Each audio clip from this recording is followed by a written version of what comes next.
രാഹുൽ മാങ്കൂട്ടത്തിന് എതിരായ പ്രതിഷേധം കടുക്കുമ്പോൾ കേന്ദ്ര സർക്കാരിനെതിരായ പ്രതിഷേധവുമായി രംഗത്ത് എത്തിയിരിക്കുകയാണ് സംസ്ഥാന സർക്കാർ. മുഖ്യമന്ത്രിയുടെ നേതൃത്വത്തിൽ തന്നെയാണ് കേന്ദ്ര സർക്കാരിനെതിരായ പ്രതിഷേധം അരങ്ങേറുകയും ചെയ്യുന്നത്. അല്പസമയത്തിനകം തന്നെ ഈ പ്രതിഷേധ പരിപാടി മുഖ്യമന്ത്രി പിണറായി വിജയൻ ഉദ്ഘാടനം ചെയ്യും. പ്രത്യേകിച്ച് ഒരു നിയമസഭാ തെരഞ്ഞെടുപ്പ് കൂടി മുന്നിൽ എത്തി നിൽക്കുന്ന പശ്ചാത്തലത്തിൽ ആണ് കേന്ദ്രം കേരളത്തെ വരിഞ്ഞു മുറുക്കുന്നു എന്ന് ആരോപിച്ചുകൊണ്ട് വലിയ പ്രതിഷേധത്തിലേക്ക് സംസ്ഥാന സർക്കാർ കടക്കുന്നത്. മുഖ്യമന്ത്രി പിണറായി വിജയൻ, റവന്യൂ മന്ത്രി രാജൻ ഉൾപ്പെടെയുള്ളവരെ നമുക്ക് കാണാൻ സാധിക്കുന്നു. LDF കൺവീനർ TP രാമകൃഷ്ണനെ പോലെയുള്ള ആളുകളടക്കം ഇതിൽ പങ്കെടുക്കുന്നത് നമുക്ക് മനസ്സിലാക്കാൻ സാധിക്കുന്നു. അങ്ങനെ വലിയ പ്രക്ഷോഭ പരിപാടികളിലേക്ക് കടക്കുകയാണ്.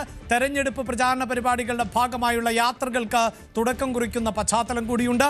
ആ യാത്രകളിലടക്കം എങ്ങനെയാണ് കേരളത്തെ പ്രതിസന്ധിയിലാക്കുന്നത് കേന്ദ്രം എന്നത് ഉയർത്തി കാണിക്കുക എന്നതാണ് ലക്ഷ്യം എന്ന് നേരത്തെ തന്നെ ഇടതുപക്ഷം വ്യക്തമാക്കിയ ഒരു പശ്ചാത്തലത്തിൽ ഇത് സർക്കാരിന്റെ പ്രതിഷേധം എന്ന നിലയിൽ തന്നെയാണ് ഇപ്പോൾ നടക്കാൻ പോകുന്നത്. നമുക്ക് മുഖ്യമന്ത്രിയുടെ വാക്കുകളിലേക്ക് കടക്കും മുമ്പ് വളരെ പെട്ടെന്ന് എന്താണ് ഈ വിഷയത്തിന്റെ അടിത്തറ, എന്തുകൊണ്ടാണ് ഇങ്ങനെയൊരു പ്രതിഷേധത്തിലേക്ക് പോകുന്നത് എന്നത് പരിശോധിക്കാം. ഇവിടെ പ്രധാനമായും സംസ്ഥാന സർക്കാർ ഉന്നയിക്കുന്ന ഏറ്റവും പ്രധാനപ്പെട്ട വിഷയം എന്നത് ഓരോ സംസ്ഥാനങ്ങൾക്കും സംസ്ഥാനത്തിന്റെ കപ്പാസിറ്റി അനുസരിച്ച്, ആ സംസ്ഥാനത്തിന്റെ വിഭവ സമാഹരണ ശേഷി അനുസരിച്ച് കടമെടുപ്പ് പരിധിയുണ്ട്.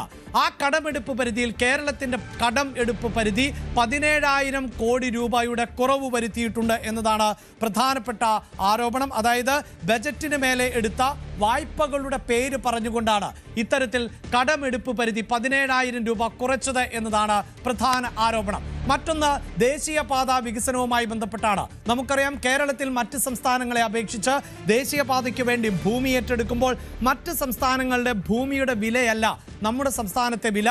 പല സ്ഥലങ്ങളിലും വലിയ വിലയാണ് ഭൂമിക്കുള്ളത്. അതുകൊണ്ട് തന്നെ ഭൂമി ഏറ്റെടുത്തപ്പോൾ സംസ്ഥാന സർക്കാരിന് വലിയ ബാധ്യതയാണ് വന്നത്. അതിൻ്റെ അടിസ്ഥാനത്തിൽ 6,000 കോടി രൂപയോളം സംസ്ഥാന സർക്കാർ നൽകിയ പശ്ചാത്തലമുണ്ട്.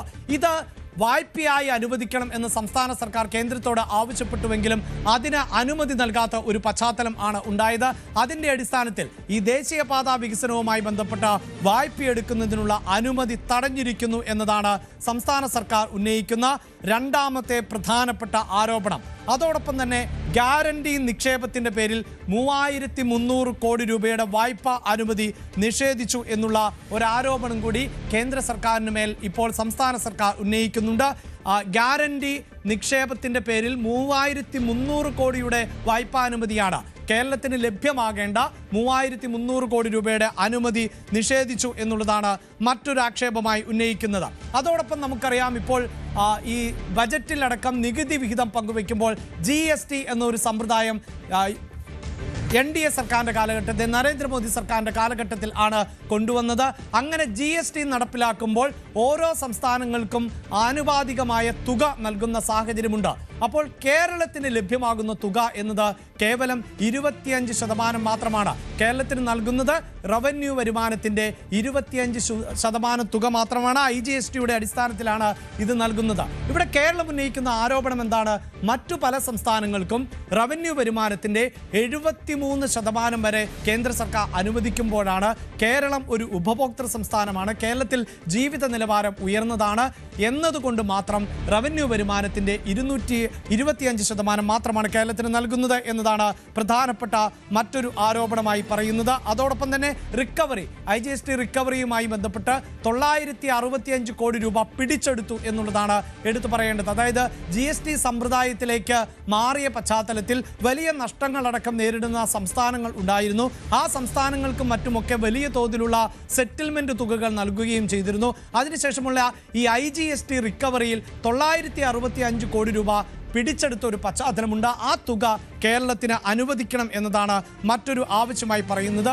ഒപ്പം കേന്ദ്രാവിഷ്കൃത പദ്ധതികൾ ഉണ്ട്. അതായത് നമുക്കറിയാം പല പദ്ധതികളും ഇപ്പോൾ PM ശ്രീ പദ്ധതി അത്തരത്തിൽ വിവാദമായ ഒന്നാണ്. ഈ PM ശ്രീ പദ്ധതിയിൽ ഭാഗമാകുന്നതോടുകൂടി കേരളത്തിലെ വിദ്യാഭ്യാസ സ്ഥാപനങ്ങളുടെ നവീകരണത്തിന്, പുനരുദ്ധാരണത്തിന്, അതോടൊപ്പം തന്നെ ആധുനിക സാങ്കേതിക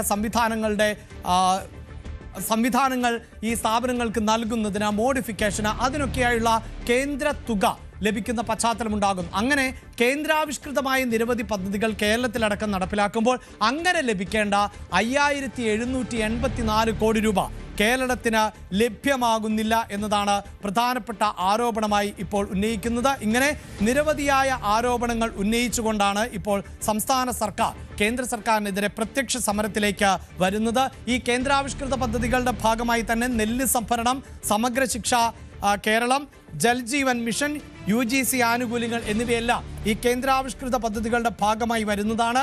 അതാണ് ഞാൻ നേരത്തെ സൂചിപ്പിച്ചത്. ഇപ്പോൾ തന്നെ ഈ നെല്ല് സംഭരണവുമായി ബന്ധപ്പെട്ട കുടിശ്ശിക ഉൾപ്പെടെയുള്ള ആരോപണങ്ങൾ നിലനിൽക്കുന്ന പശ്ചാത്തലമുണ്ട്. എന്തായാലും ഇങ്ങനെ 10,000-കണക്കിന് കോടി രൂപ കേരളത്തിന് ലഭ്യമാക്കേണ്ടതുണ്ട് കേന്ദ്ര സർക്കാർ എന്ന ആക്ഷേപം ഉന്നയിച്ചുകൊണ്ടാണ് സംസ്ഥാന സർക്കാർ പ്രത്യക്ഷ സമരത്തിലേക്ക് പോകുന്നത്.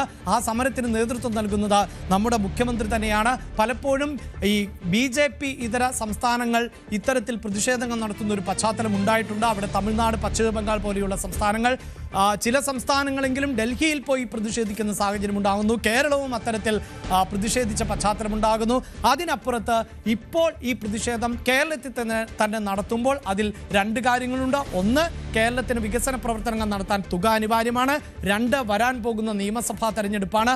അവിടെ കേരളത്തെ എങ്ങനെയാണ് BJP നേതൃത്വം നൽകുന്ന നരേന്ദ്രമോദി സർക്കാർ, NDA സർക്കാർ പ്രതിസന്ധിയിലാക്കുന്നത് എന്നതുകൂടി ക്യാമ്പയിൻ്റെ ഭാഗമാക്കുക. ഞാൻ വിശദാംശങ്ങളിലേക്ക് പോകുന്നു. VV അരുണാണ് ചേരുന്നത്. അരുൺ, വലിയൊരു ക്യാമ്പയിന് തുടക്കമാവുകയാണ് തെരഞ്ഞെടുപ്പുമായി ബന്ധപ്പെട്ട്. റാലികൾ ആരംഭിക്കാൻ പോകുന്നു. ആ റാലിയിലടക്കം ഈ വിഷയങ്ങൾ ഉന്നയിക്കും എന്നത് വ്യക്തമാക്കുകയും ചെയ്തിട്ടുണ്ട്. അരുണിലേക്ക് വരുന്നതിന് മുമ്പ് ഇപ്പോൾ മുഖ്യമന്ത്രി പിണറായി വിജയനാണ് ഈ പ്രതിഷേധ സമരം ഉദ്ഘാടനം ചെയ്യാൻ പോകുന്നത്. ആ ചടങ്ങ് അവിടെ ആരംഭിച്ചിട്ടുണ്ട്. ആ പ്രതിഷേധ സമരം അവിടെ ആരംഭിച്ചിട്ടുണ്ട്. ആ ചടങ്ങിൻ്റെ ദൃശ്യങ്ങളിലേക്കാണ് ഇനി.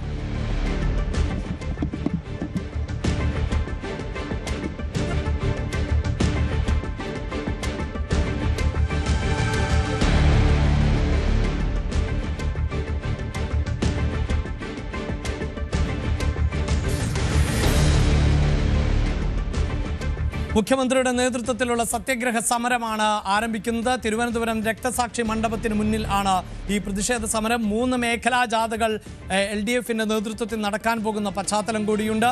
ഇപ്പോഴിതാ നമുക്ക് വേദിയിൽ മുഖ്യമന്ത്രി പിണറായി വിജയനെ കാണാൻ സാധിക്കുന്നുണ്ട്. CPM സംസ്ഥാന സെക്രട്ടറി MV ഗോവിന്ദനെ കാണാൻ സാധിക്കുന്നുണ്ട്. മന്ത്രിമാരായ K കൃഷ്ണൻകുട്ടി, റോഷി അഗസ്റ്റിൻ, നിയമമന്ത്രി P രാജീവ്, MB രാജേഷ്, ധനമന്ത്രി KN Balagopal, GR Anil, P Prasad, VN Vasavan, Chinchu Rani, അതോടൊപ്പം തന്നെ ആരോഗ്യമന്ത്രി വീണ ജോർജ് എന്നിവരെ വേദിയിൽ നമുക്ക് ഇപ്പോൾ ദൃശ്യങ്ങളിൽ കാണാൻ സാധിക്കുന്നുണ്ട്. VV അരുണിലേക്ക് പോകുന്നു. അരുൺ, മുഴുവൻ മന്ത്രിമാരും പ്രതിഷേധത്തിൻ്റെ ഭാഗമായി പങ്കെടുക്കുന്നു. അങ്ങനെ ഒരു പ്രത്യക്ഷ പ്രതിഷേധം, അതോടൊപ്പം തന്നെ ഒരു രാഷ്ട്രീയ വിശദീകരണം, ഇത് രണ്ടുമാണോ ഈ സമരത്തിലൂടെ സംസ്ഥാന സർക്കാർ ലക്ഷ്യം വെക്കുന്നത്? അതുതന്നെയാണ്. ഏതാണ്ട് എല്ലാ മന്ത്രിമാരും MLA-മാരും ഈ സമരത്തിൽ പങ്കെടുക്കുന്നുണ്ട്. നമ്മൾ വേദിയിൽ മുഖ്യമന്ത്രി ഉൾപ്പെടെയുള്ള മന്ത്രിമാരുണ്ട്. താഴെ MLA-മാരുടെ ഒരു നിരയുണ്ട്. സംസ്ഥാനത്തുള്ള MP-മാരുണ്ട്. അത് ലോക്സഭാ MP-മാരും രാജ്യസഭാ MP-മാരും ഒക്കെ സമരത്തിന്റെ ഭാഗമാകുന്നു. CPM-ന്റെ ഇടതുമുണ്ട് പ്രധാനപ്പെട്ട നേതാക്കളൊക്കെ ഈ സമരത്തിൽ പങ്കെടുക്കുന്നുമുണ്ട്. എല്ലാവരും കേന്ദ്രത്തിനെതിരെയുള്ള അതിശക്തമായ ഒരു സമരമാണ്. അത് നമുക്ക് ശ്രദ്ധിക്കേണ്ടത് നിയമസഭാ തെരഞ്ഞെടുപ്പിന് തൊട്ട് മുമ്പുള്ള സമരമാണ്. ഒരു രാഷ്ട്രീയ സമരമായി തന്നെ ഒരു നിയമസഭാ തെരഞ്ഞെടുപ്പ് ക്യാമ്പയിനായി തന്നെ ഏറ്റെടുത്തുകൊണ്ടുള്ള സമരമാണ് ഇപ്പോൾ തുടക്കം കുറിക്കുന്നത്. നമ്മുടെ MLA-മാരുടെ ഒരു നിര നമുക്ക് മുന്നിൽ കാണാം. CPM-ന്റെയും മുന്നണിയുടെയും പ്രധാനപ്പെട്ട നേതാക്കളുണ്ട്. സ്റ്റേജിലാകട്ടെ മുഖ്യമന്ത്രി ഉൾപ്പെടെയുള്ള എല്ലാ മന്ത്രിമാരും ഘടകകക്ഷികളുടെ പ്രധാനപ്പെട്ട നേതാക്കളും തയ്യാറായിരിക്കുന്നു. മുഖ്യമന്ത്രി അല്പസമയത്തിനകം ഈ പരിപാടി ഉദ്ഘാടനം ചെയ്യപ്പോൾ ഇടതുമുന്നണിയാണ് പരിപാടി സംഘടിപ്പിക്കുന്നത്. മുന്നണി കൺവീനർ TP രാമകൃഷ്ണൻ സ്വാഗത പ്രസംഗം നടത്തുകയാണ്. കേന്ദ്രത്തിൻ്റെ അവഗണനയാണ്, കേന്ദ്രത്തിൻ്റെ സംസ്ഥാനത്തോടുള്ള പ്രതികാര മനോഭാവമാണ്, ക്രൂരമായ ഇടപെടലുകൾ കേന്ദ്ര സർക്കാർ നടത്തുന്നുവെന്ന ആരോപണമാണ് ഇടതുമുന്നണി ഉന്നയിക്കുന്നത്. സാമ്പത്തികമായി സംസ്ഥാനത്ത് ഞെരിക്കാനുള്ള ശ്രമമാണ്. അത് എല്ലാ വകുപ്പുകൾക്കും അത്തരം സാമ്പത്തിക ബുദ്ധിമുട്ട് കേന്ദ്രത്തിൽ നിന്ന് ഉണ്ടാകുന്നുണ്ട്. അത് എണ്ണി പറഞ്ഞുകൊണ്ടാണ് ഇത്തരമൊരു സാമ്പത്തിക ഉപരോധത്തിനെതിരെ ശക്തമായ ഒരു സമരം സംസ്ഥാനം സംഘടിപ്പിക്കുന്നത്. മുഖ്യമന്ത്രി, മന്ത്രിമാരും MLA-മാരും മുന്നണി നേതാക്കളും വൈകിട്ട് 5 മണി വരെ രക്തസാക്ഷി മണ്ഡപത്തിന് മുന്നിൽ സമരം ഇരിക്കുന്ന രീതിയിലാണ് കാര്യങ്ങൾ ആസൂത്രണം ചെയ്തിരിക്കുന്നത്. മുന്നണി പ്രവർത്തകരുടെ വലിയ പങ്കാളിത്തവും ഉണ്ടാകും.